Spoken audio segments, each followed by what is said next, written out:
It's 200 in the morning when my phone buzzes on the nightstand. The sound cuts through the darkness like a knife through silk, dragging me up from a dream I was having about Arthur. In the dream, he was making me coffee just like he used to every Sunday morning, 2 sugs of sugar, a splash of cream, that gentle smile on his face as he'd set the cup beside my book. I open my eyes slowly, still trapped between sleep and waking. The screen illuminates my small bedroom with a cold blue light that makes me squint. My heart jumps when I see the name Julian, my son. A call at this hour can only mean one thing: emergency. My hand fumbles for the phone. The plastic feels warm against my palm as I swipe to answer. I don't even say hello before his voice comes through, agitated, almost breathless, as if he'd just run a marathon. Mom, I need you to listen to me. I'm in serious trouble. I sit up in bed. The mattress creaks a little, that familiar sound that's accompanied me for 15 years, ever since Arthur passed and I moved into this 2-bedroom apartment. I look around my room in the dim light.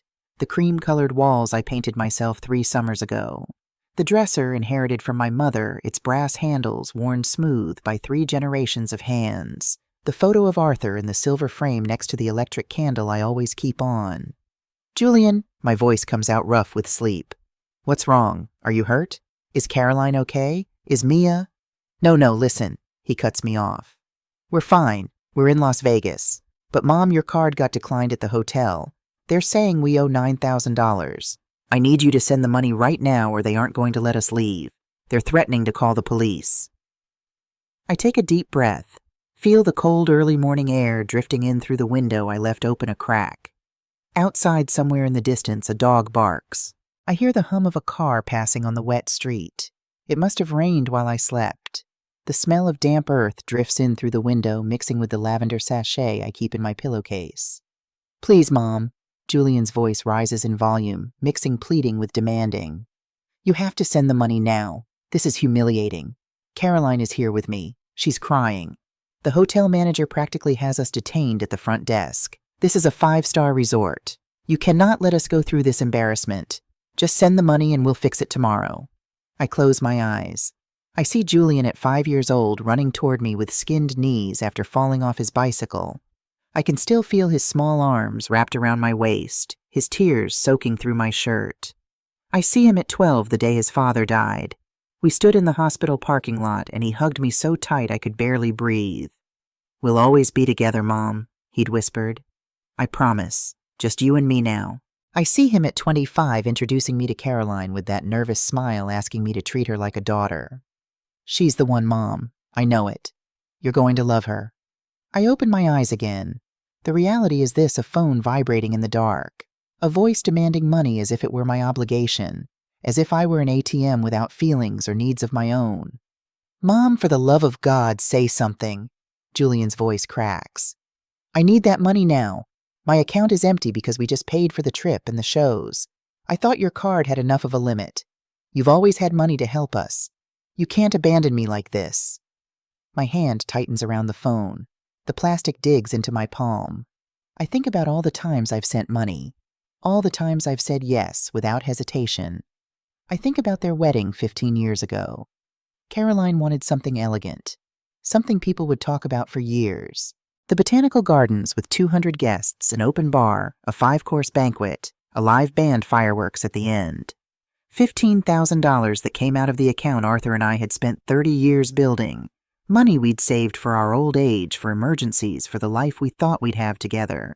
I remember sitting at my kitchen table the day I wrote that check. The pen had trembled a little in my hand. When I gave it to Julian, he'd hugged me and said, Mom, you're the best. I promise we'll make it up to you. They never did. After that came the down payment on their house. $30,000 when Julian arrived, telling me they'd found the perfect colonial in the suburbs. The bank requires a larger down payment, Mom. It's an investment. It's our future. Caroline is pregnant with Mia. We need space for our family. I paid. I always paid. The new car when theirs broke down. $8,000. The living room furniture, because what they had was already outdated. $4,000. The trip to Europe for their 10th anniversary. $6,000. The high-end laptop Julian needed for his work. $2,500. Mia's private school uniforms and tuition. Thousands and thousands of dollars every year. And here I am in my 2-bedroom apartment where the heater sometimes fails in winter, with my television from 12 years ago that has a green line in the corner, with my refrigerator that's been making a strange noise since last summer, but it keeps running so I don't replace it, with my comfortable shoes bought on clearance because the other ones hurt my feet, but I couldn't bring myself to spend $150 on new ones. "Mom, are you hearing me or not?" Julian's voice pulls me back. The manager is losing patience. Caroline is hysterical. "This is your responsibility. You gave me that authorized user card. You told me to use it in emergencies. Well, this is an emergency." Something shifts inside me. Something that's been building for years, pressing against my ribs, like water against a dam. And suddenly the dam breaks. "Call your wife's family," I say. My voice comes out calm, almost indifferent, like I'm discussing the weather instead of changing the entire trajectory of our relationship. "What?" Julian sounds shocked. "Mom, what are you—" I hang up before he can finish. I turn off the phone completely, leave it face down on the nightstand. Then I lie back down. I adjust the pillow under my head, close my eyes. The silence returns to my room like a soft blanket wrapping around me. I feel my heart beating, slow, steady, strong. I fall asleep thinking about the coffee I'm going to make tomorrow, the toast with strawberry jam I bought on Saturday, the television show I missed tonight because I went to bed early. I sleep without guilt. I sleep deeply. I sleep like I haven't slept in years. I wake up with sunlight streaming through the window. It's 8 in the morning. I stretch slowly, feeling my bones creak with that familiar sound of 72 years well lived. I get up, put on the brown slippers Mia gave me 2 Christmases ago. The carpet in my bedroom is worn in places, showing the hardwood underneath, but it's soft under my feet. I walk to the kitchen, each step deliberate, mindful. This is my space, my home, mine. I put water on to boil for my coffee. While I wait, I look out my kitchen window. Mrs. Higgins from the apartment across the way is walking her poodle like she does every morning. She's 83, bent over her walker, but she never misses a day. An orange tabby cat walks along the fence with that perfect balance only cats have, tail high like a flag. The sky is clear, that deep azure color that promises a hot day. The kettle whistles. I make my coffee with 2 spoonfuls of sugar, just the way I like it. I take out the bread I bought yesterday, toasted a little, spread butter and jam. Real butter, not margarine. Arthur always said life was too short for margarine. I sit at my small round table, the one Arthur and I bought at a flea market 30 years ago. The wood is worn. It has stains that no cleaning product has been able to remove, coffee rings, ink marks, the permanent evidence of meals shared and bills paid and love letters written. But it's mine. It's ours. I eat slowly. I chew every bite. I savor my coffee. I don't turn on the television. I don't check the phone I left turned off.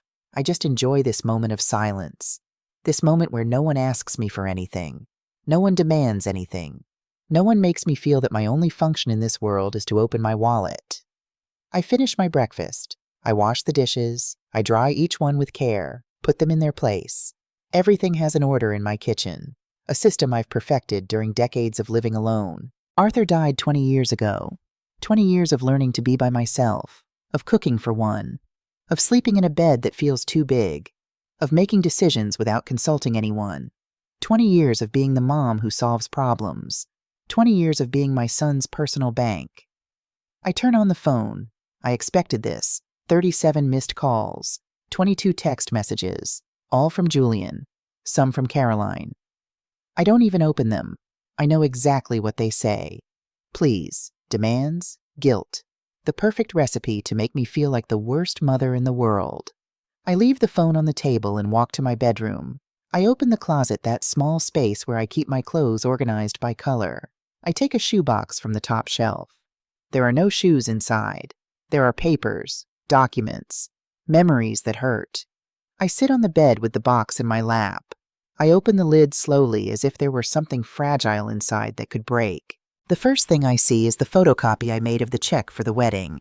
$15,000 paid to the Botanical Gardens, the venue where Julian and Caroline celebrated their love with 200 guests, an open bar, a 5-course banquet, a live band, and fireworks at the end. I wasn't part of the planning.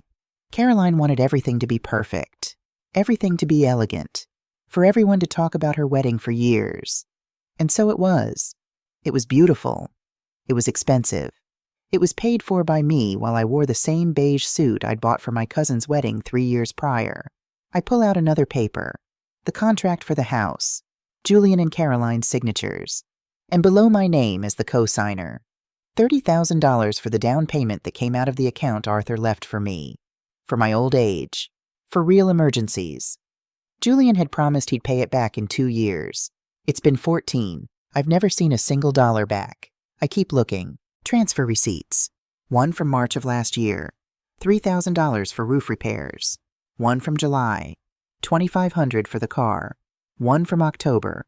$1,800 for Mia's university books. One from December. $4,000 for the holiday parties because Caroline wanted to host a memorable dinner. I count mentally. I add up every paper, every receipt, every check. The numbers dance before my eyes. 60,000, 70,000, 80,000. I reach $120,000. $120,000 that I've given to my son in the last 15 years. Money that came out of my pension. From Arthur's savings. From the life insurance I collected when he died. From the overtime hours I worked as a secretary until I retired at 65. $120,000. And I've never received an invitation to dinner at their house more than 3 times in those 15 years. I've never received a birthday gift that wasn't bought at the last minute at a gas station. I've never received a hug that didn't come accompanied by a request for money. I put the papers back in the box. Close it. Put it back on the top shelf of the closet. Close the door carefully. I look at myself in the mirror attached to the inside of the closet door. I see a 72-year-old woman. Short, practical gray hair. Deep wrinkles around the eyes and mouth, laugh lines Arthur used to call them, though I haven't laughed much in recent years. Hands spotted by age with prominent veins. A body that has worked hard, that has given life, that has supported others while forgetting to support itself. I look into my eyes, those dark brown eyes that Julian inherited. I wonder when was the last time I really looked at myself. When was the last time I saw myself as something more than a provider, as something more than a solution to other people's problems? The phone vibrates in the other room. I'm not going to answer. Not yet. I need this moment. I need this silence. I need this clarity I'm feeling for the first time in decades. I leave my bedroom, walk to the living room, sit in my favorite armchair, that olive green one that Caroline hates. "It's so old-fashioned, Eleanor," she'd said the last time she was here. "You really should get something more modern." It is old. I know. The cushions are sunken in the places where I sit the most. The fabric is worn on the arms, but it's comfortable. It's mine. No one else wants it, so no one is going to take it from me. I pick up the remote, turn on the television, put on the news channel. I need to hear something. I need to fill this space with voices that don't know me, that ask nothing of me, that simply exist. The news speaks of politics, of the economy, of an accident on the highway. I listen halfway. My mind is elsewhere. It's in that hotel in Las Vegas where my son and daughter-in-law are having a difficult moment. A moment they created. A moment I am not going to solve. The phone rings again. This time it's a call, not a message. I look at the screen. It isn't Julian. It's an unknown number, a number with a Las Vegas area code. I answer. "Good morning. Am I speaking with Mrs. Eleanor Brooks?" "Yes, this is she." "Mrs. Brooks, this is Officer Miller from the Leyte de Las Vegas Metro Police Department. I'm calling regarding your son, Julian Brooks. He was detained this morning for theft of services. The resort pressed charges after he and his wife attempted to leave the premises without settling a bill of $9,200. Officer Miller has a firm but polite voice. He explains the situation with that professional tone used by people accustomed to delivering bad news. Julian and Caroline are being held at the station. The hotel pushed for formal charges. There's a legal process that must be followed. They can settle the debt, plus an additional fine of $2,000. Or face a court date that could take weeks. "Mrs. Brooks, your son gave us your number as an emergency contact. He says you can resolve this situation. We need you to come to the station or make an immediate wire transfer to cover the costs and fines. It's $11,200 in total." I look out the window.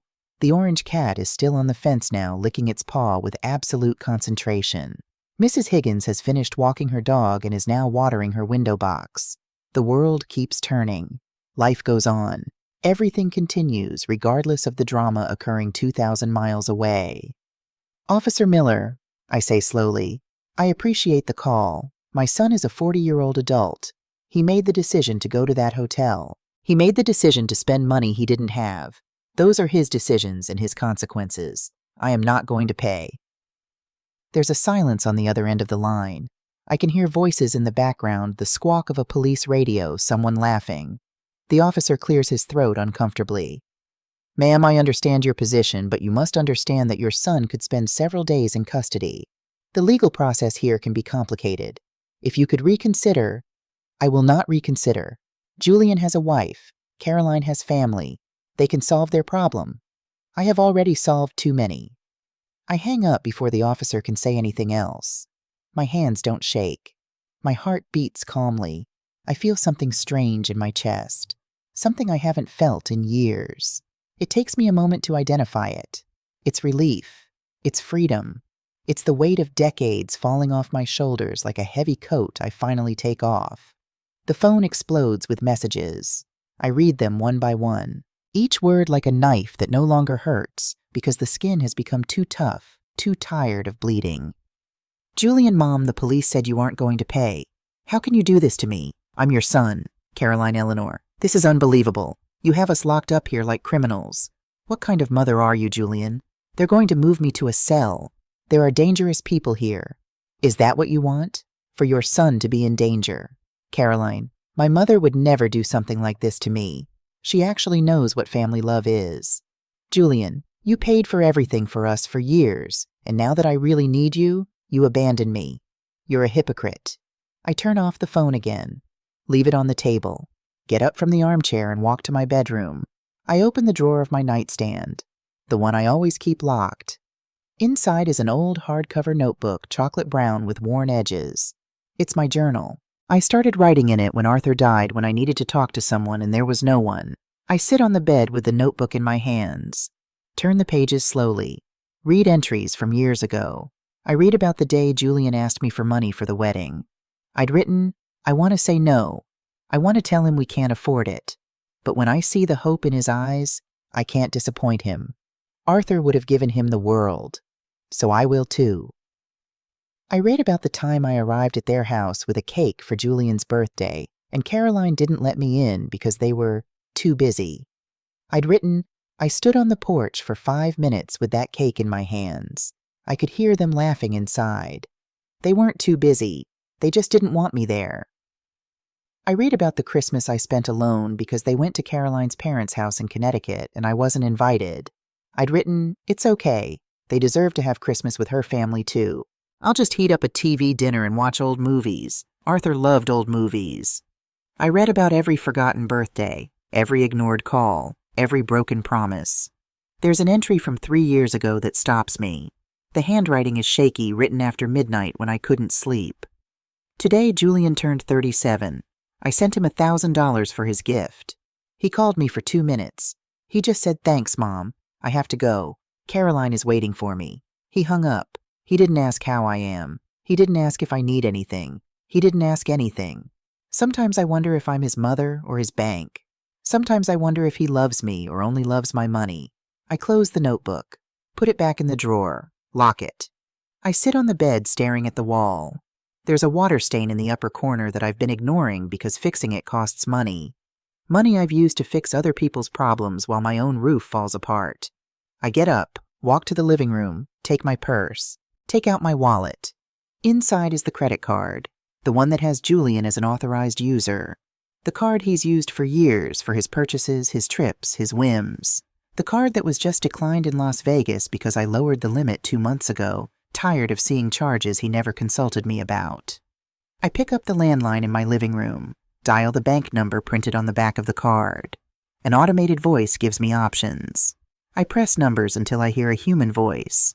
Good afternoon. This is Sandra from customer service. How can I help you? Good afternoon, Sandra. My name is Eleanor Brooks. I need to cancel an authorized user card associated with my account. Of course, Mrs. Brooks. Can you provide the number of the card you wish to cancel? I give her the number. I hear the clicking of a computer on the other side. Perfect. I see here that this card is in the name of Julian Brooks. Are you sure you wish to cancel it? Completely sure. Understood. The card will be canceled within the next 2 hours. Is there anything else I can help you with? I hesitate for just a moment. Then I think about that entry in my journal, about Julian hanging up after 2 minutes, about standing on his porch with a birthday cake he didn't want. Yes, I want to check on automatic transfers I have set up on my account. Let me check. More clicking. I see you have a monthly automatic transfer of $2,500 that deposits into account ending in 3421. Do you wish to cancel this transfer, $2,500, every month? For how long I try to remember when I set it up. Maybe 5 years ago, maybe more, Julian had asked for help with monthly expenses. Just until I get the promotion mom, just a few months. I'd set up the automatic transfer and forgot about it. Just another thing I did without thinking. Just another way I made myself smaller so he could be bigger. Yes, I say. Cancel it, please. Are you completely sure this action is irreversible? I am sure. Very well. The automatic transfer has been canceled. Anything else, Mrs. Brooks? No, that's all. Thank you, Sandra. Thank you. Have an excellent day. I hang up. I stand in the middle of my living room phone, still in hand. I feel something strange running through my body. It isn't guilt. It isn't regret. It's power. It's control. It's the sensation of finally taking the reins of my own life after years of letting others drive. I look at the wall clock Arthur bought on a trip to San Francisco. It's 11 in the morning. I have the whole day ahead of me. The whole day for me. I make myself another coffee. This time I take a chocolate cookie I bought a week ago that I was saving for a special occasion. Today is a special occasion. Today is the day I decided my life belongs to me. I sit in the armchair with my coffee and my cookie. Turn on the television. Change channels until I find an old black and white movie. It's one of those Arthur loved. Casablanca. I leave it on even though I don't pay much attention. The phone vibrates again. This time it's a different number. I recognize it. It's Caroline's mother, Catherine. A woman who has always treated me with that cold courtesy that hides contempt.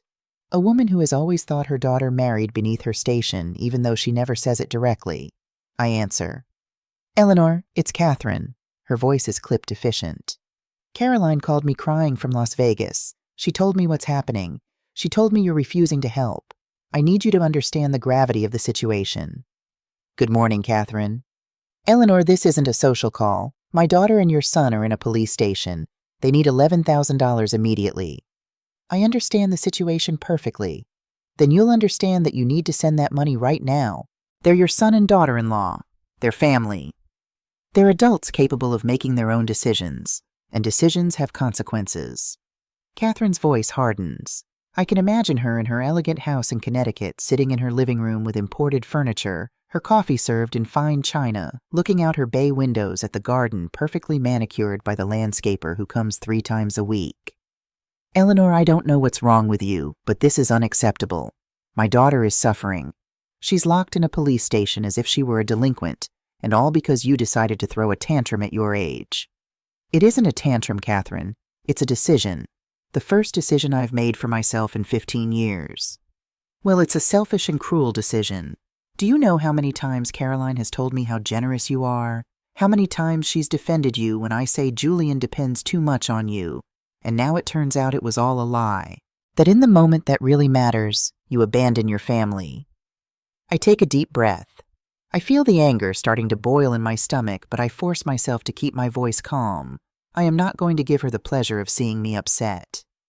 Catherine, for 15 years I've paid for practically everything in your daughter and my son's life. I paid for their wedding while you complained that the venue wasn't elegant enough. I paid the down payment on their house while you criticized that the neighborhood wasn't exclusive enough. I paid for their cars, their vacations, their furniture, Mia's school. I paid for it all while living in an apartment where the heater fails and moisture stains the walls. No one forced you to do that, Eleanor. If you did it, it was because you wanted to, because it's your obligation as a mother. Children are for life. You're right. No one forced me. I did it because I love them, because I thought it was my duty, because every time Julian called me with a problem, I ran to fix it. But you know what, Catherine, love cannot be one-sided. Love cannot be me giving and them taking. Love cannot be me sacrificing myself while they live as if they had all the money in the world. Oh, please, Eleanor. How dramatic you've become. This isn't about love. It's about responsibility. Julian is your son. Period. You brought him into this world, and it's your responsibility to take care of him. Julian is 40 years old, Catherine. 40. He isn't a child. He isn't a teenager. He's a grown man with a wife and a daughter. It's time he starts solving his own problems. Well, if you aren't going to help, I will. I'm going to send the money right now. And when they return, we're going to have a very serious conversation about your attitude. Perfect, Catherine. Send the money. Solve the problem for them. But when they call you in 3 months asking for more, when they have another emergency in 6 months, when they need another bailout in a year, remember this conversation. Remember I warned you. I hang up before she can respond. My hands are shaking a little now. Not from fear, not from guilt, from rage contained for years, from frustration stored in every ignored call, in every forgotten birthday, in every time I was treated as a means to an end. I walk to the kitchen. I need to move. I need to do something with this energy boiling inside me. I open the refrigerator. There's chicken I bought 2 days ago. There are vegetables. There is rice. I decide to cook. Cooking has always calmed me. The process of chopping, seasoning, mixing flavors returns me to a place of control. I put music on the radio, a station playing old jazz. Arthur loved jazz. We used to dance in this very kitchen on Sunday afternoons when Julian was small and would laugh watching us spin between the stove and the refrigerator. I chop onions. The tears that come out aren't just from the onion. They're for the lost years, for the wasted opportunities, for the version of myself I forgot. Somewhere along the way, while I became the mom who fixes everything, I stopped being Eleanor. I chop tomatoes, garlic, peppers. I put oil in the pan. I hear the sizzle when I throw in the vegetables. The smell fills my kitchen. It's a smell of home, of life, of normalcy. The phone rings again. I ignore it. It keeps ringing, insistent, annoying. Finally, I pick it up. It's Mia, my granddaughter, the only person in that family who sometimes calls me just to ask how I am. Grandma. Hello, sweetie. Grandma, Mom just called me. She's crying. She told me what happened. She told me Dad and her are detained. She told me you don't want to help. That's right, Mia. I'm not going to help this time. There's a long silence. I hear Mia's breathing on the other end. She's 19. She's in college pre-med because she wants to help people. She's a good girl. She has her grandfather's heart. Grandma, can I ask you something without you getting mad? Of course, sweetie. Ask whatever you want. Why now? Why after so many years did you decide not to help just now? I sit in the kitchen chair. The pan is still sizzling on the stove, but for a moment I ignore it. This question deserves an honest answer. Mia, do you know how much money I've given your dad in these 15 years? No, Grandma. We never talk about that at home. $120,000, maybe more. I lost count a long time ago. $120,000 that came out of my pension, from the savings your grandfather left for me, from the life insurance I collected when he died. Money I should have used for my old age, for my needs, for my peace of mind. Grandma, I didn't know it was that much. I know, sweetie. No one knows because I never said it. Because every time your dad called me, I just said yes. Every time he needed something, I just paid. I became the automatic solution to every problem. And you know what happened, Mia? I stopped being a person. I stopped being Eleanor. I became Julian's mom, Mia's grandmother, Caroline's mother-in-law, but never myself. I hear a soft sob on the other end of the line. Grandma, I'm so sorry. I haven't treated you like I should have either. I also only call you when I need something, when I need money for books or to go out with my friends. I'm just like them. No, sweetie, you're different. You at least call me on my birthday. You at least ask me how I am every once in a while. You at least see me as a person and not a bank. But it isn't enough, Grandma. I haven't been fair to you. None of us have. I turn off the stove. The vegetables are cooked. The aroma fills the kitchen, but I'm no longer hungry. I get up, walk to the window. The orange cat is no longer on the fence. Mrs. Higgins is no longer on her balcony. The world continues its course indifferent to my personal drama. Mia, can I tell you something I've never told anyone? Of course, Grandma. Anything. When your grandfather died, I was devastated. Not just because I loved him, but because I realized I no longer had a purpose. Your parents were married. You were small, but they took care of you. I was alone in this apartment wondering what I was still here for. And then your dad started asking for help. First a little, then more and more. And I clung to that because it gave me a purpose. It made me feel necessary. It made me feel useful. Grandma. But being necessary is not the same as being loved, Mia. Being useful is not the same as being valued. It took me 20 years to understand that. It took a call at 2 in the morning demanding $9,000 to finally see it clearly. Your dad doesn't love me. He needs me. And there's a huge difference between those two things. Grandma, I do love you. I swear. I know, sweetie, and I love you. But I need you to understand something. What I'm doing isn't to punish your dad. It isn't to make him suffer. It's to save myself. It's to recover what's left of my life before it's too late. What are you going to do, Grandma?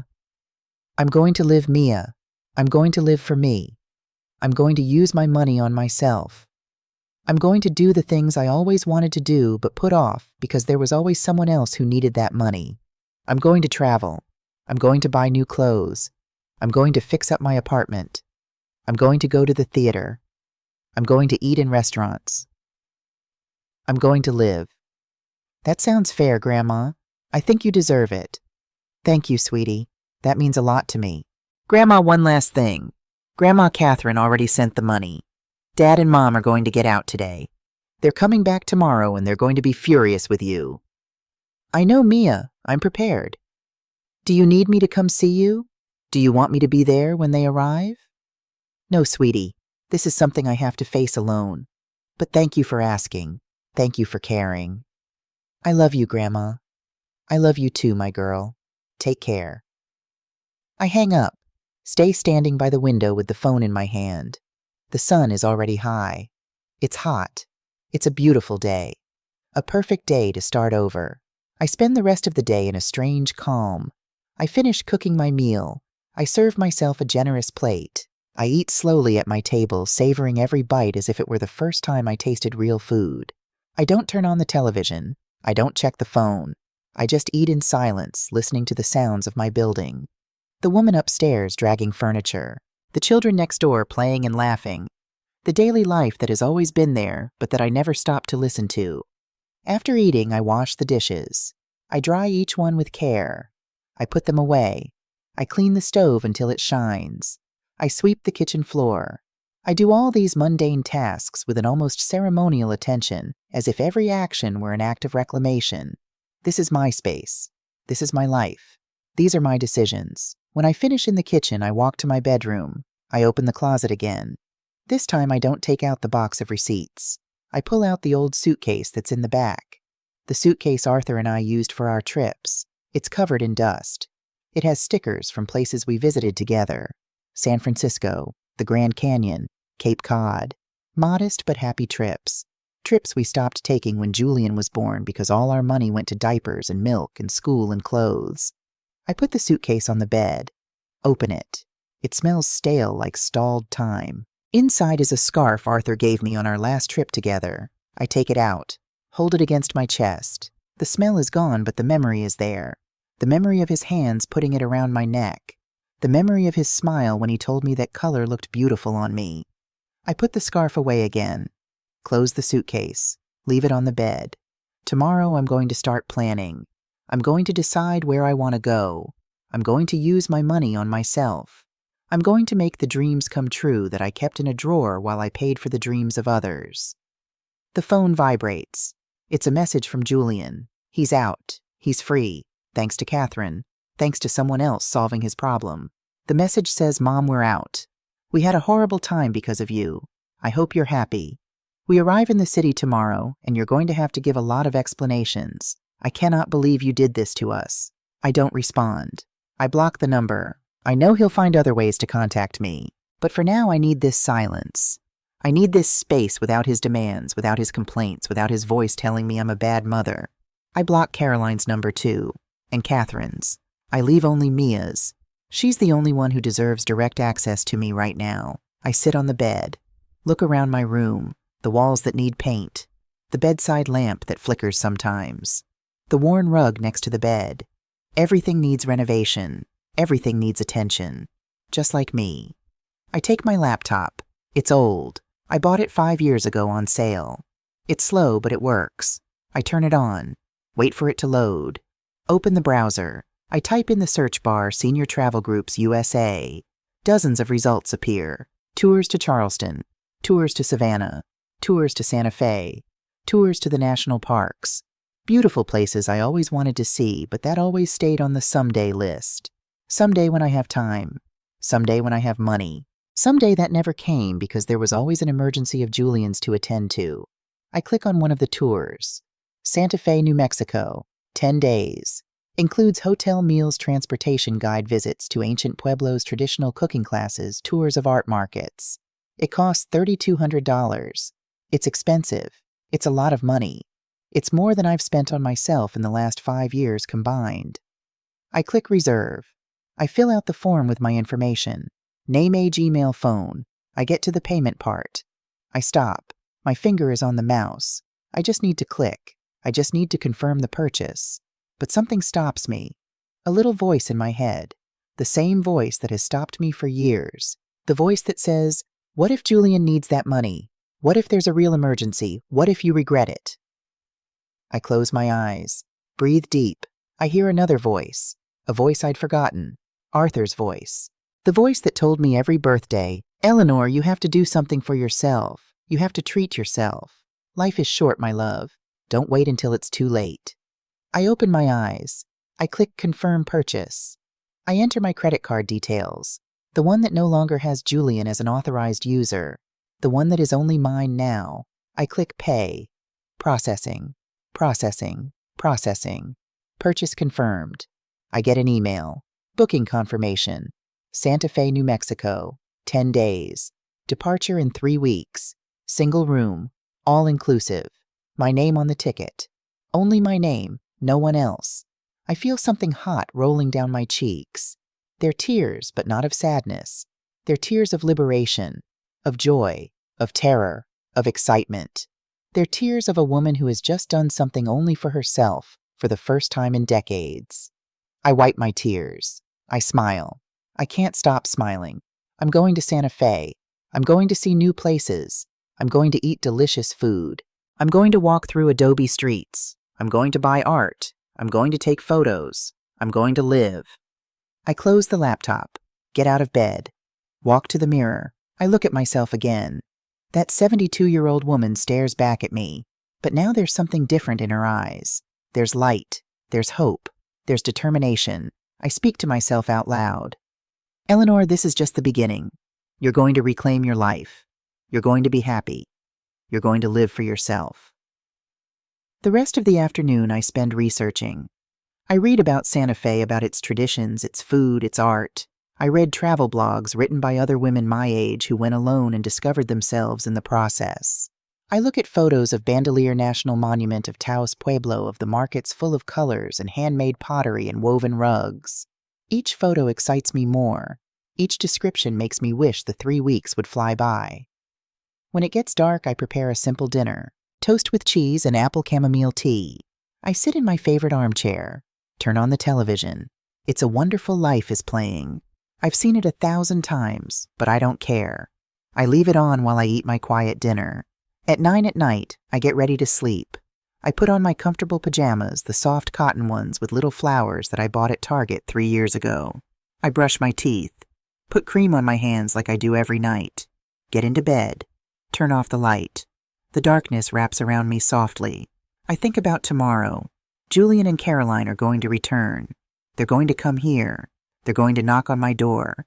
They're going to demand explanations. They're going to scream. They're going to cry. They're going to use every manipulation tactic they know. They're going to tell me I'm a bad mother, that I'm selfish, that I'm going to die alone. But I know the truth. I know that what I did was not bad. It was necessary. It was urgent. It was the only way to save myself before disappearing completely into the needs of others. I fall asleep with that certainty. I fall asleep in peace. I wake up with the sun entering through the window. It's Saturday. It's 7 in the morning. I get up rested. I didn't have nightmares. I didn't wake up at midnight with anxiety.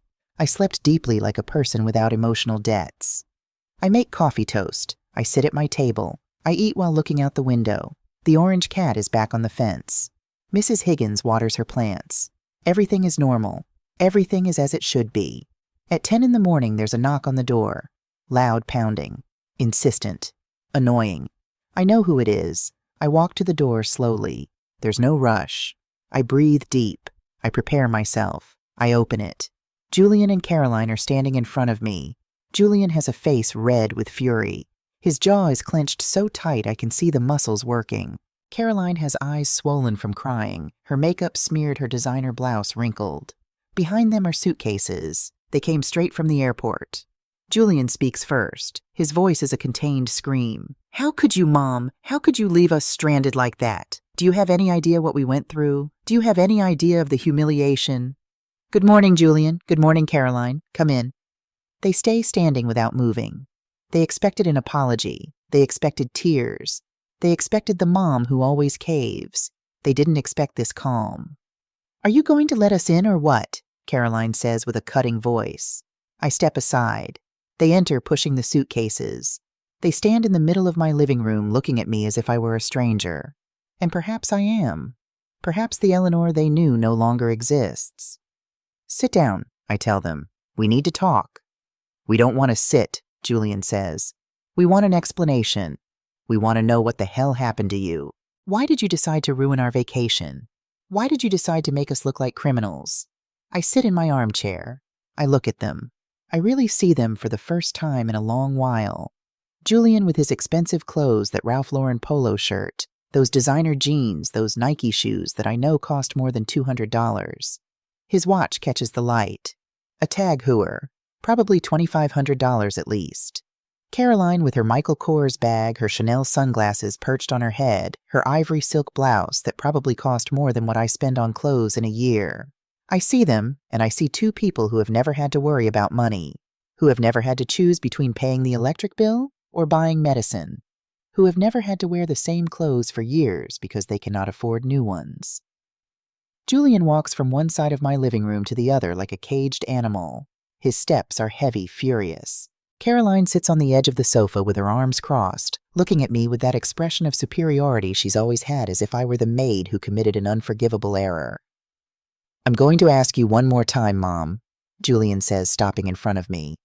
"Why didn't you send the money? Why did you leave us locked up there like criminals? What kind of mother does that?" I adjust myself in my armchair. I cross my hands on my lap. I look them in the eye without blinking. My voice comes out calm, firm, without a tremor. The kind of mother who is tired, the kind of mother who finally realized she's spent 15 years being used, the kind of mother who decided her life matters too. "Used," Caroline repeats with a bitter laugh. "How dramatic, Eleanor. No one has used you. You've helped your family because that's how it's done, because that's what mothers do." Mothers also deserve respect, Caroline. They also deserve consideration. They also deserve to be treated like people and not cash dispensing machines. "Oh, please," she says, rolling her eyes. "You've always had more than enough. You've always been able to help us. Why now, all of a sudden, do you turn into this selfish person?" I get up from the armchair, walk to my bedroom. They stay in the living room, not knowing what to do. I return with the shoebox, the box containing all the receipts, all the checks, all the evidence of 15 years of giving without receiving. I put the box on the coffee table, open it, take out the papers one by one, lay them on the table, forming a mosaic of sacrifice. "Do you see this?" I say, my voice steady. "This is the check for your wedding, $15,000. This is the receipt for the down payment on your house, $30,000. This is the transfer for the car, $8,000. This is the trip to Europe, $6,000. This is the laptop, the furniture, the tuitions, the emergencies, the vacations, the whims." Julian approaches the table. He looks at the papers with a furrowed brow. Caroline remains on the sofa, but I can see her face change color. I keep taking out papers. I keep putting evidence on the table. Each receipt is a stab in my heart, but it's also a liberation. It's the truth exposed. It's the reality I never wanted to face. $120,000, I say finally. That's what I've given you in 15 years. $120,000 that came out of my pension, from your father's savings, from the life insurance that was supposed to protect my old age. Julian picks up one of the papers. He looks at it as if it were the first time seeing it.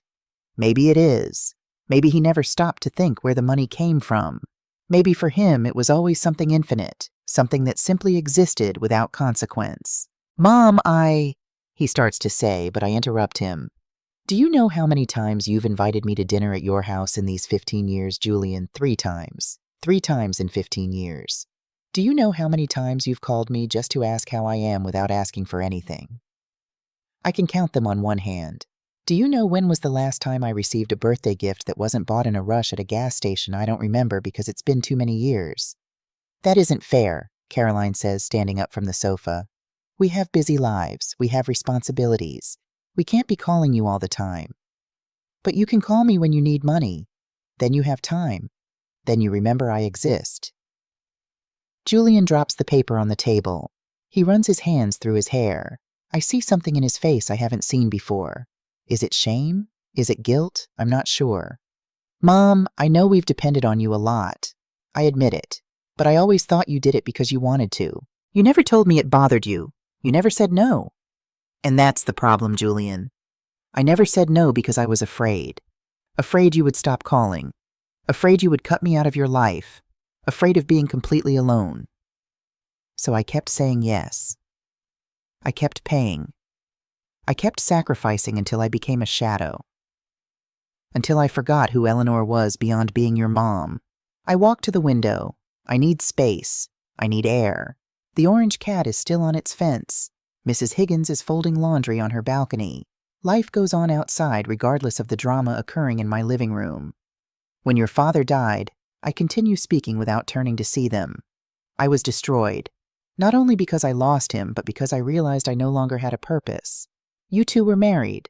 Mia was small, but you took care of her. You didn't need me anymore, or so I thought. But then you started asking for help, and I clung to that. It gave me a reason to go on. It made me feel useful. It made me feel necessary. I turn to face them again. The tears finally start to fall, but I don't wipe them away. Let them see. Let them see the pain I've carried in silence for years. But necessary is not the same as loved. Useful is not the same as valued. It took me 20 years to understand the difference. It took a call at 2 a.m. demanding $9,000 to finally wake up. Caroline sits down again. Her expression of superiority has vanished. Now she just looks uncomfortable. She looks elsewhere at the wall at any place that isn't my face. Julian sits too. He sinks into the sofa with slumped shoulders. He seems smaller, suddenly more human, more vulnerable. "I didn't know you felt that way, Mom," he says in a low voice. "I never imagined. Because you never asked. Because you never stopped to think how all this affected me. Because for you I was always the strong mom who could handle everything, who always had money, who always had a solution." I sit in my armchair again. Tiredness hits me suddenly. It isn't physical tiredness. It's emotional tiredness. It's years of endurance falling off my shoulders all at the same time. 3 days ago, I canceled your authorized card, Julian. I canceled the monthly transfer of $2,500 I sent you. I blocked your access to my account. And yesterday, I booked a trip to Santa Fe. A 10-day trip. A trip that cost $3,200. A trip I'm going to take alone. For me. Without feeling guilty. The silence that follows is dense heavy. I can hear the wall clock ticking the seconds. I can hear the traffic on the street. I can hear my own breathing. "You can't do that," Caroline says finally. "That transfer, we depend on that money. We have expenses. We have the mortgage. You have jobs. You have salaries. You have the ability to live within your means. What you don't have is a right to my money. Not anymore." "But Mom," Julian says, "what are we going to do? We can't pay everything without your help. You're going to have to learn. You're going to have to adjust. You're going to have to do what millions of people do every day, live on what you earn." "This is ridiculous," Caroline says, standing up again. "Eleanor, you are his mother. It's your responsibility. My responsibility was to raise him, feed him, educate him, love him. I did all that. Julian is 40 years old, Caroline. 40. My responsibility ended a long time ago. What I've been doing is too much. It's unsustainable. It's self-destructive. I stand up too. I face them. My voice rises in volume for the first time in this conversation. And another thing, don't ever speak to me as if I were your employee again. Don't ever treat me as if my only value were financial. If you want to have a relationship with me, it's going to be a real relationship, with respect, with reciprocity, with true love, or there's going to be no relationship. Julian stands up. He walks toward me. For a moment, I think he's going to hug me, but he stops halfway, as if there were an invisible wall between us. Mom, what if we need you? What if there's a real emergency? Then you're going to have to solve it like adults. You're going to have to use your savings. You're going to have to get a loan. You're going to have to make sacrifices like I've done for years. Caroline grabs her bag, walks to the door. She turns before leaving. You're going to regret this, Eleanor. You're going to end up alone. You're going to realize you need your family more than your family needs you. Her words are designed to hurt me, to make me doubt, to make me feel guilty. And they do hurt, but not as much as it hurt waking up every morning feeling empty. Not as much as it hurt watching my bank account dwindle while my purpose evaporated. Maybe you're right, Caroline. Maybe I'll end up alone. But I prefer to be alone and at peace than accompanied and miserable. I prefer to be alone with dignity than surrounded by people who only see me as a resource. Caroline leaves, slamming the door. Julian stays standing in the middle of my living room. We look at each other in silence. I see tears in his eyes. They're the first tears I've seen from him since he was a child. I'm sorry, Mom, he says with a broken voice. I'm sorry I didn't realize. I'm sorry I used you. I'm sorry I didn't value you. I'm sorry too, Julian. I'm sorry I didn't set boundaries sooner. I'm sorry I allowed this to go so far. I'm sorry I wasn't more honest with you about how I felt. He comes closer. This time he does hug me. It's a clumsy hug, uncomfortable, filled with years of emotional distance. But it's something. It's a beginning. Or maybe it's an end. I'm not sure yet. He pulls away, wipes his tears with the back of his hand. I need time to process this, Mom. I need to think. I don't know what I need. Take all the time you need, Julian. I'm not going anywhere. Well, I'm going to Santa Fe in 3 weeks, but after that I'll be here, waiting to see if we can build something real, something honest, something not based on money. He nods, walks to the door, stops with his hand on the knob. Mom, I do love you. I mean it. Not just because of your money. I love you for real. I love you too, Julian. I've always loved you. That's why it's so important that this changes. Because love cannot be unilateral. Love requires balance. He nods again. Leaves. I hear his steps going down the stairs. I hear him walking away. I stay standing in the middle of my living room, surrounded by papers, surrounded by evidence, surrounded by my past. I close the door, lean against it, let the tears flow freely now. I cry for the lost years. I cry for the damaged relationship. I cry for the woman I was and no longer want to be. I cry for the woman I will be and haven't met yet. I cry until there are no more tears, until my body is empty of everything except exhaustion. I crawl to my bedroom, throw myself on the bed without taking off my clothes, close my eyes. I sleep deeply. I wake up hours later. It's already night. The room is dark. I get up slowly. My body aches as if I'd run a marathon. I walk to the kitchen, make tea, sit at the table with the steaming mug between my hands. The phone vibrates. It's a message from Mia. Dad called me. He told me what happened. I'm proud of you. I know it was hard, but you did the right thing. I love you. I smile for the first time all day. I reply, thank you, sweetie. Your support means everything to me. I love you too. I drink my tea slowly. Look out the window into the night. The city lights shine in the distance. I hear the constant murmur of traffic. Life continues. The world keeps turning. And I am still here. Stronger, clearer, more myself. The following days pass in a kind of fog. Julian doesn't call. Caroline doesn't call. It's the longest silence we've had in 15 years. At first it scares me. It makes me doubt. Did I do the right thing? Was I too harsh? Did I lose them forever? But then I remember the box of receipts. I remember the $120,000. I remember the sleepless nights worrying about how I was going to pay my own rent after sending them money. I remember the loneliness of birthdays spent alone. And the guilt fades. One week after the confrontation, I'm at the grocery store buying vegetables when I see an older woman. She must be near 80.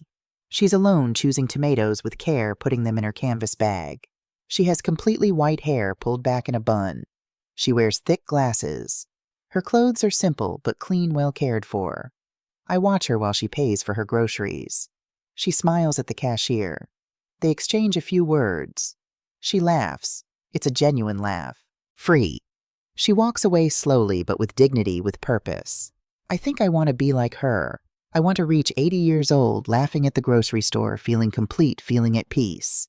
I don't want to reach 80 years old resentful, empty, broken from having given everything without keeping anything for myself.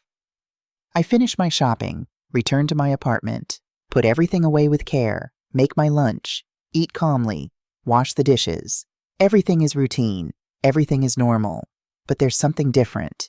There's lightness, there's room to breathe. In the afternoon, I sit with my laptop. I review the itinerary for the Santa Fe trip. I read about every place we're going to visit. Bandelier, the ancient cliff dwellings in the canyon. Taos Pueblo, the multi-story adobe buildings that have stood for 1,000 years. The Georgia O'Keeffe Museum. The art markets. The traditional cooking classes where we'll learn to make red chile sauce and blue corn tortillas. Each description excites me more. I make a list of things I need for the trip. Comfortable clothes for walking. Good shoes. A new backpack because the one I have is frayed. A sun hat. Sunscreen. A camera because the one on my phone isn't very good. I look at the list. Everything adds up to near $500. The Julian of before would have used that on one dinner in Las Vegas. The Caroline of before would have spent that on a pair of shoes. But for me, it's an investment. It's taking care of myself. It's preparing for something that's only mine. The next day, I go shopping. I go to an outdoor apparel store. A young saleswoman approaches. She has a kind smile, braided hair, a name tag that says Rachel. "How can I help you, ma'am?" I tell her about my trip. Her eyes light up. How exciting, my grandma travels alone too, and she says they're the best experiences of her life. Let me help you find everything you need. She helps me choose comfortable pants, the kind that dry quickly and have lots of pockets. Shirts that breathe, made of some technical fabric I've never heard of. A vest with many pockets for keeping things organized. Everything is practical, but good quality. I try everything on. Look in the mirror. I look like a traveler, like an adventurer, like someone who is alive. "You look wonderful," Rachel says. "You're going to have an amazing time." I pay with my card without feeling guilt, without hearing the little voice that says that money could be sent to Julian. That voice finally fell silent, finally went away. Then I go to a shoe store. I find one's perfect for walking New Balance with arch support and cushioning. The salesman explains about durability, about how they'll last for years. I try them on, walk around the store. They're comfortable, they're perfect. They cost $150. 6 months ago, I would have walked out of the store. I would have said my old shoes still worked. I would have saved those $150 for Julian's next emergency. But today, I buy them. I buy them without hesitation. Back home with my bags in hand, I feel different. I feel lighter, stronger, more present, as if I were finally inhabiting my own life instead of observing it from the outside. That night, I receive a call from Mia. "Grandma, can I come see you tomorrow? I want to talk to you." "Of course, sweetie. Come whenever you want." The next day, Mia arrives early. She brings pastries from a bakery she knows I like, those almond croissants with the flaky layers and the sweet filling. I hug her tight. She smells of fresh perfume of youth, of the future. We sit at the kitchen table. I make coffee. We cut the pastries. We eat in silence for a moment. Comfortable. Easy. "Grandma," she says finally, "I came to ask for your forgiveness." "Forgiveness? Why, sweetie?" "For having been part of the problem. For having asked for money so many times. For not having valued what you did for us. For not seeing that you were sacrificing yourself." I take her hand across the table. Her fingers are young, smooth, without the age spots that cover mine. "Mia, you're different. You at least call me. You at least ask how I am. You see me as a person. But it isn't enough, Grandma. I should have done more. I should have defended you when Mom spoke badly of you. I should have told Dad that he was abusing your generosity. You're his daughter. It's complicated to be in the middle. I understand. She shakes her head. Tears start to roll down her cheeks. No, Grandma, I don't want excuses. I want you to know that I realize it. I want you to know that I admire what you did. I want you to know that if I'm your age, I hope to have your courage. I get up, round the table, hug her from behind, lean my cheek against her head. You're a good girl, Mia. You have a beautiful heart. Don't let anyone change that. She turns in the chair, hugs me tight. We cry together. But these tears are different. They're tears of real connection, of true love, of something that isn't contaminated by money or obligation. When we pull apart, I show her my new clothes. I tell her about the trip. Her eyes shine with genuine excitement. Grandma, that's wonderful. You're going to have an incredible experience. You have to send me photos of everything. I will, sweetie. I promise to keep you updated on every moment. She stays the whole morning. We talk about her school, about her dreams of being a doctor, about her boyfriend who seems to be a nice boy, about her friends, about life. We talk like we haven't talked in years, like grandmother and granddaughter, like friends, like women. Before leaving, she gives me an envelope. Don't open it until I leave. I hug her again. Watch her go down the stairs. See her disappear. I return to my apartment. Open the envelope. Inside is a handmade card. It has flowers painted with watercolors, sunflowers and daisies and roses in bright, cheerful colors. Inside it says, Grandma, here is $200. It's all I have saved. I want you to use it on your trip. Buy yourself something nice. Eat in a fancy restaurant. Do it for me. Do it for you. I love you more than words can express. Your granddaughter who admires you. Mia. I sit in the armchair with the card in my hands. I read the words over and over. $200. For a college student, it's a fortune. It's sacrifice. It's real love. I cry again. But these are good tears. Tears that heal. Tears that rebuild. I put the card in a special place on my nightstand next to Arthur's photo, next to the things I love most, the things I value most. The days pass. The date of the trip approaches. Julian has not called. It's been 2 weeks since the confrontation. 2 weeks of silence. Sometimes I wonder if he's ever going to call, if we're ever going to be able to rebuild something. But then I remember that I cannot control his decisions. I can only control mine. And my decision is to live. My decision is to be happy. My decision is to honor Arthur's memory by being the woman he wanted me to be, a complete woman, a happy woman, a free woman. 3 days before the trip, I'm packing my suitcase when there's a knock on the door. I open it. It's Julian. He's alone. No Caroline. He has a tired face, red eyes, as if he hasn't slept well. Hi, Mom. Hello, Julian. Can I come in? I step aside. He enters slowly, sits on the sofa without me asking him to. Julian sits on the edge of the sofa, hands between his knees, staring at the floor. He has the posture of someone defeated, of someone who has been thinking a lot, of someone who is finally facing uncomfortable truths. I sit in my armchair, say nothing. I wait. I've learned that silence sometimes says more than 1,000 words. I've learned that sometimes the best thing is to let the other person find their way to the conversation. After what seems like an eternity, Julian looks up. His eyes meet mine. I see something there I hadn't seen in years. Vulnerability, honesty, maybe even shame. I've been thinking a lot, Mom. These 2 weeks have been the hardest of my life. Caroline is furious. She says you ruined our lives. She says you're selfish and cruel. But I can't stop thinking about everything you said, about all those papers you put on the table, about the $120,000. He pauses, runs his hands over his face. When he speaks again, his voice cracks. I had never added it up, Mom.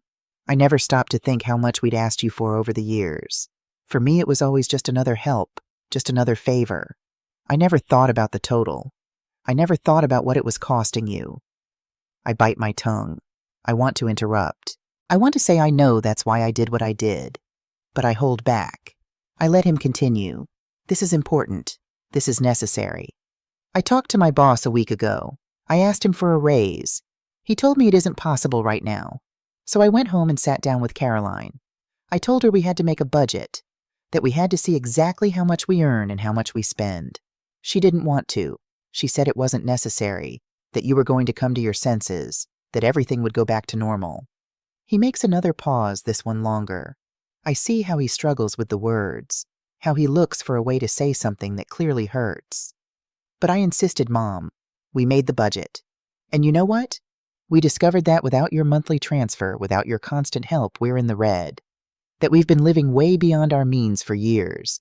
That the only reason we haven't gone under is because you've been sustaining our life with your money.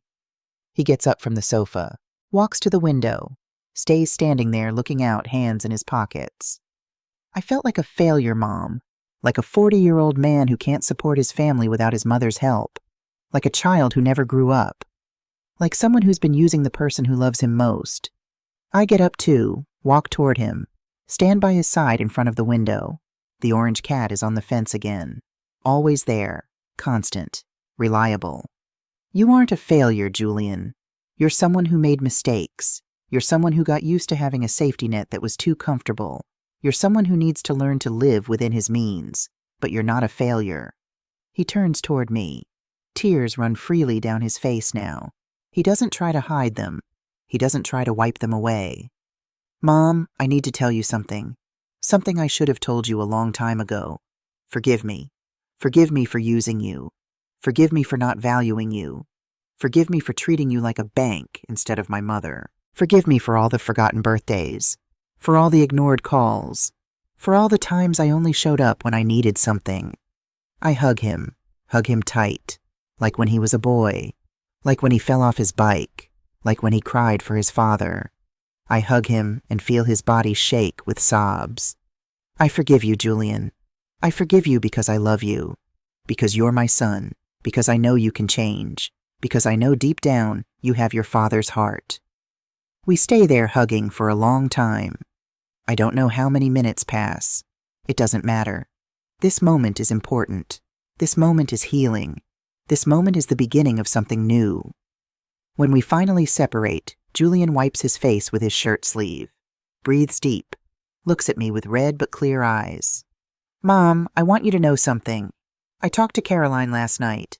I told her things have to change, that we're going to sell the new car and buy a used one, that we're going to cancel the gym memberships we never use, that we're going to cook at home instead of eating out 5 times a week, that we're going to live on what we earn.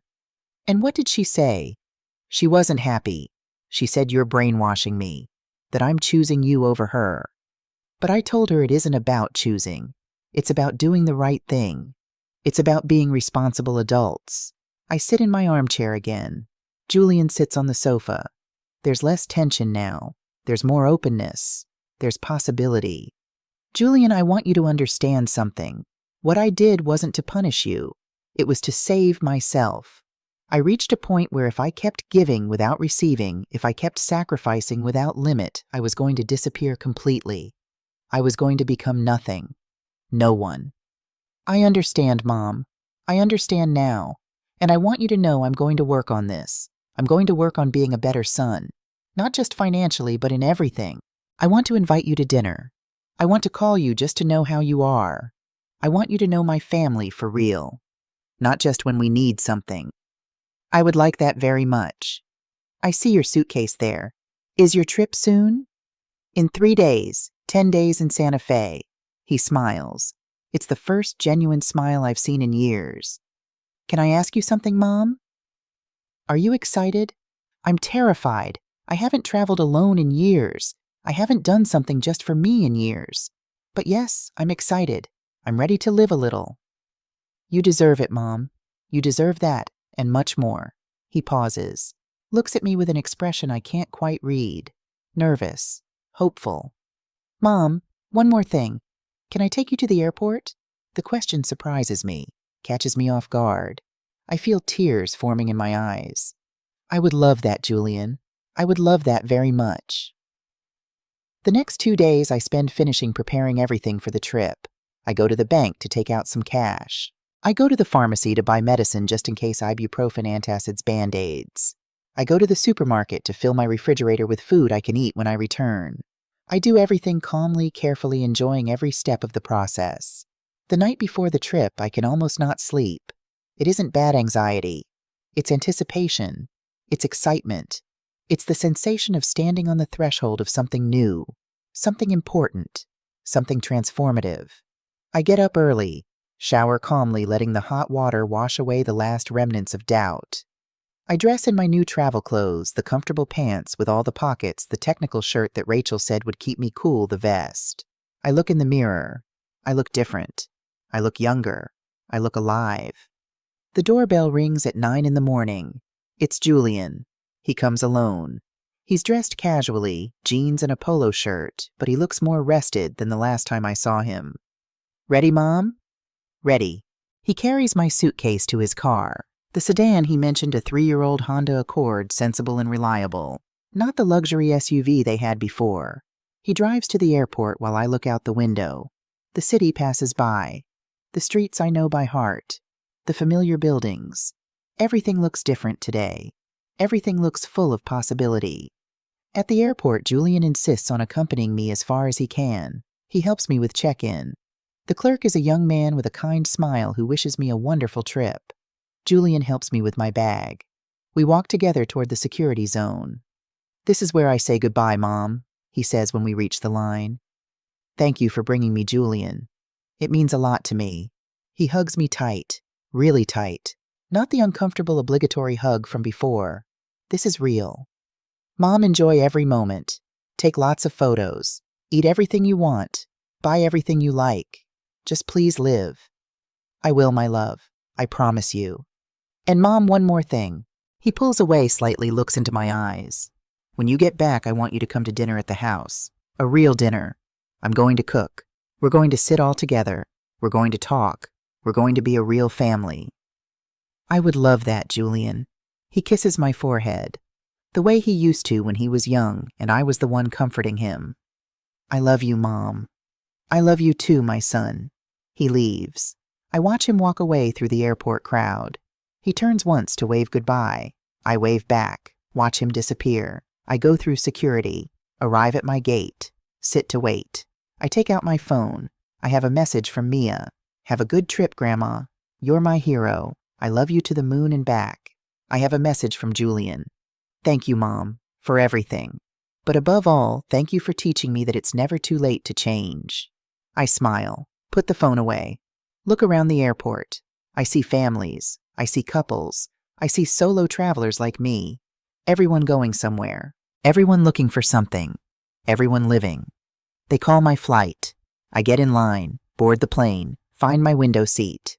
I buckle my seat belt, close my eyes as the plane starts to move. I think of Arthur. I think of how proud he would be of me.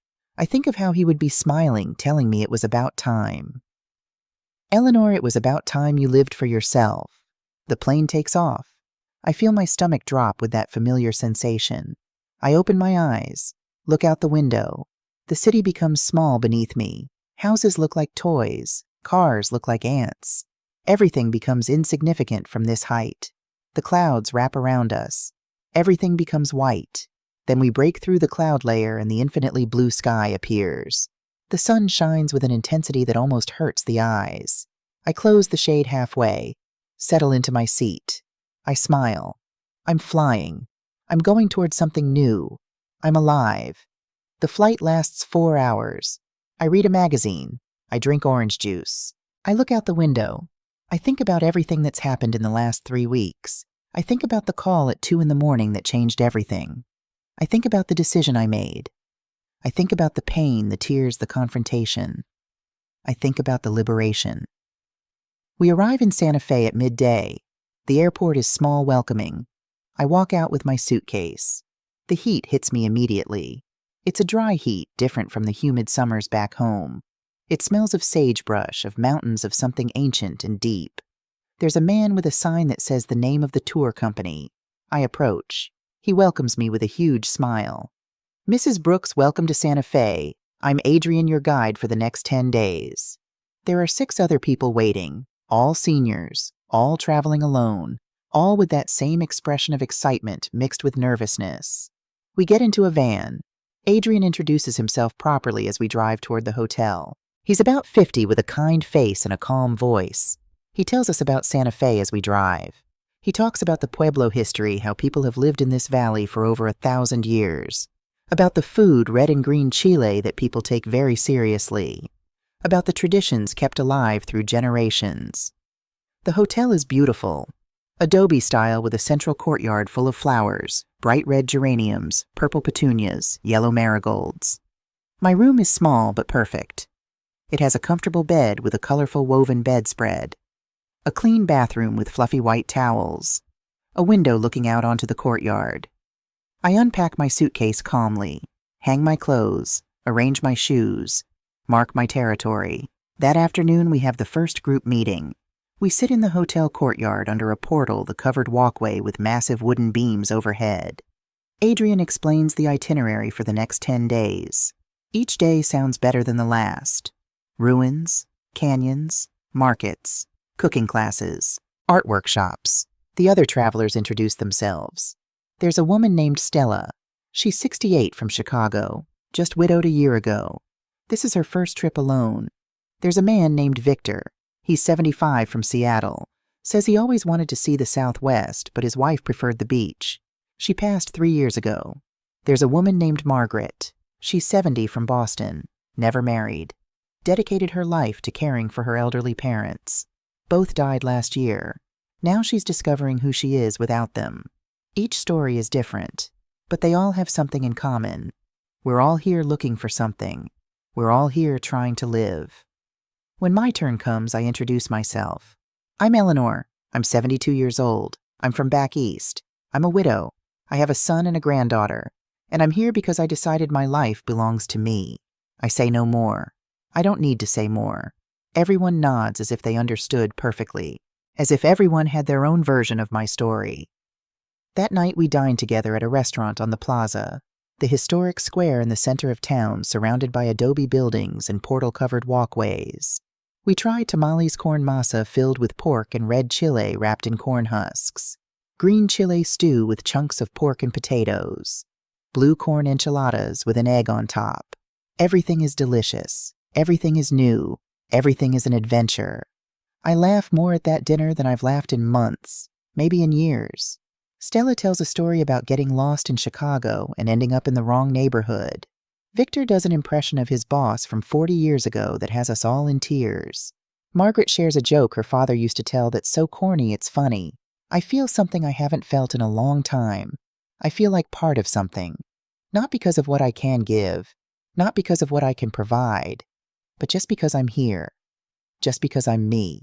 The following days pass in a beautiful blur of experiences. We visit Bandelier National Monument. We climb the wooden ladders to the ancient cave dwellings carved into the canyon wall. From up there, I see the whole canyon stretching out below. I see mountains reaching as far as the eye can see. I feel the wind on my face. I feel the sun on my skin. I feel small, but also immense. Adrian tells us about the ancestral Puebloans, about their advanced civilization, about how they built this city in the canyon nearly 1,000 years ago and then mysteriously left. Nothing really ends, Adrian says. Everything transforms. They didn't disappear. They became the Pueblo people who still live in this region today. They carried their knowledge, their stories, their spirits to new places. I like that idea, of circular time, of transformation rather than ending. I'm transforming too. I'm returning to myself. We visit Taos Pueblo. The adobe structures are more impressive than I imagined. Multi-story buildings made of mud and straw, brown and massive, frozen in time against the impossibly blue sky. Some families have lived in the same rooms for 20 generations. We see the Rio Grande Gorge. A steel bridge spans the chasm, and when I look down, the river looks like a ribbon far below. The vertigo is terrifying and thrilling at the same time. Victor holds my arm. Don't look down if it scares you. But I do look down. I laugh like a child, feeling the fear and the excitement mixing together. We visit artisan workshops. We watch a woman make pottery, polishing the black clay with a smooth stone until it shines like glass. We see how they weave rugs on traditional looms, the patterns passed down through generations. I buy gifts. For Mia, a small silver necklace with a turquoise stone. For Julian, a handmade mug from a local potter. For myself, a carved wooden owl painted with impossible colors, turquoise, pink, yellow. The artisan tells me the owl represents wisdom. It represents seeing in the dark. I hold it carefully. This owl is mine. This owl is me. We take a traditional cooking class. We learn to make red chile sauce from scratch. It has so many ingredients: dried chiles, garlic, cumin, oregano. Each one must be roasted, ground, mixed at the exact moment. The cook, a grandmother named Maria, tells us the sauce is like life. Complicated, requires patience, but the result is worth every second of effort. I think about my life, about the patience I've had, about the effort, and now finally about the result being worth it. We spend the evenings on the plaza. We sit on benches under the trees. We watch families walking. We watch children running. We watch couples in love. We watch life in all its splendor. One night, Margaret tells me her full story. How she dedicated 40 years to caring for her parents. How she never had children because there was no time. How when they died, she felt lost, empty, without purpose. But then I realized something, she tells me. I realized I was still alive. I still had time. I could still do things. This is my 5th trip in 2 years, she says with pride, and every trip gives me back a piece of myself, a piece I thought was lost forever. I hug her, cry on her shoulder. She cries on mine. We don't need words. We understand. We understand what it is to recover oneself. We understand what it is to be reborn after having been dead in life. The days go by too fast. We visit the Loretto Chapel with its miraculous staircase, a spiral staircase with no center support that has stood for over a century. I put my hand on the smooth wood, feel the faith that's holding it up. I think I'm going to survive too. I'm going to keep standing. The last night we have a farewell dinner. We all share what this trip meant to us. Victor says he found joy again. Stella says she found courage. Margaret says she found community. When my turn comes, I stand up. I found Eleanor, I say. I found the woman I had forgotten existed. I found the woman who has a right to be happy, and I'm not going to lose her again. Everyone applauds. Some cry. Adrian tells us we're his favorite group of the year. The day of return, I arrive at the airport loaded with souvenirs, gifts, photos. My suitcase weighs more, but I feel lighter. The flight back I spend looking at the photos on my camera. There are the ruins against the sky, the gorge bridge, the markets full of color. There's a photo of me in front of the adobe church at Taos Pueblo. Stella took it. I look happy in the photo. I look complete. I look like me. I land at the airport at sunset. Get my bag. Go out to the arrivals area. There's Julian. And next to him is Mia, both holding balloons that say welcome home. I run toward them. The 3 of us hug. It's a long, tight, real hug. Grandma, you look radiant, Mia says. Mom, you look 10 years younger, Julian adds. I feel reborn. In the car on the way home, I tell them everything. I show them photos on my camera. I talk about my new friends, Stella and Victor and Margaret. I talk about the places I saw. I talk about the Eleanor I rediscovered. They take me to my apartment. Julian carries my suitcase all the way up. Mia opens the windows to let in fresh air. Both stay for a while. We drink tea. We eat the bizcochitos cookies I brought from Santa Fe, traditional cookies flavored with anise and cinnamon. We talk. We laugh. We are family. Before leaving, Julian reminds me, dinner is this Saturday, Mom, at my house, 7 o'clock. You don't have to bring anything. Just you. I'll be there, Julian. I promise. They leave. I stay alone in my apartment. But this loneliness is different. It isn't emptiness. It's fullness. It's peace. It's freedom. Saturday arrives. I get ready with care. I put on a peach-colored dress I bought in Santa Fe, flowing cotton with embroidered flowers on the neckline. I do my hair, put on perfume, look in the mirror. I look good. I look happy. I look dignified. I arrive at Julian's house at 7 sharp. I knock on the door. Julian opens. He's wearing an apron that says "Kiss the Cook." It smells of home-cooking rosemary and garlic, and something warm and comforting. Welcome, Mom. I enter. The table is set. There are flowers in the center, sunflowers in a blue vase. Candles are lit. The good china is out. Mia is helping in the kitchen. Caroline is sitting in the living room. She looks uncomfortable, but she stands up when I enter. Hello, Eleanor, she says with a neutral voice. Hello, Caroline, I respond with the same tone. The dinner is delicious. Julian cooked roast chicken with rosemary and lemon. He made roasted vegetables, carrots, and potatoes and Brussels sprouts. He made rice pilaf. He made a salad with greens from the farmer's market. Everything is perfect. We eat together. At first, the conversation is tense, forced, but little by little it softens. Mia talks about her classes, about a fascinating lecture on neuroscience, about her study group. Julian talks about a new project at work, about how he's learning to manage his money better, how they sold the luxury SUV and bought the sensible sedan, how they're eating at home more and actually enjoying it. I made lasagna from scratch last week, he says with pride. It took 3 hours, but it was amazing. Even Caroline talks a little. She says she started looking for a job, that she's been at home too long, that she needs something of her own. She doesn't look at me when she says this, but she says it, and it's something. After dinner, we stay in the living room. I drink tea. They drink coffee. I show them the printed photos from Santa Fe. I tell them stories behind every image. The cliff dwellings where I climbed ladders. The cooking class where I learned to make red chili sauce. The plaza where we sat every evening watching the sunset. And this is my friend Margaret, I say, showing them a photo. She's 70 and traveling alone for the first time. She's been to Portugal, Ireland, Scotland, and now New Mexico. She says she's making up for lost time. That's beautiful, Grandma, Mia says. I want to be like that when I'm older. You can be like that now, I tell her. You don't have to wait until you're 70 to start living for yourself. When I leave, Julian walks me to the car. Thanks for coming, Mom. I know it wasn't easy. It wasn't easy, Julian, but it was important, and I'm willing to keep trying if you are too. I am, Mom. I promise you. We're going to be a better family. I hug him one last time. Drive home with a full heart. It isn't perfect. There's still pain. There's still work to do. But there's hope. There's possibility. There's real love trying to bloom. That night before sleeping, I write in my journal. I write about the trip. I write about the dinner. I write about everything I've learned. And at the end, I write this. Today, I don't need permission to live. Today, I don't need to sacrifice myself to be loved.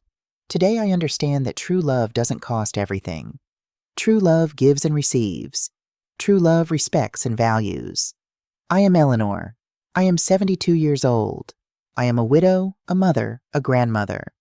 But most importantly, I am myself. And that is enough. I close the journal, turn off the light, fall asleep smiling. Tomorrow is a new day, and I am a new Eleanor. An Eleanor who finally loves herself as much as she loves others. An Eleanor who is finally free.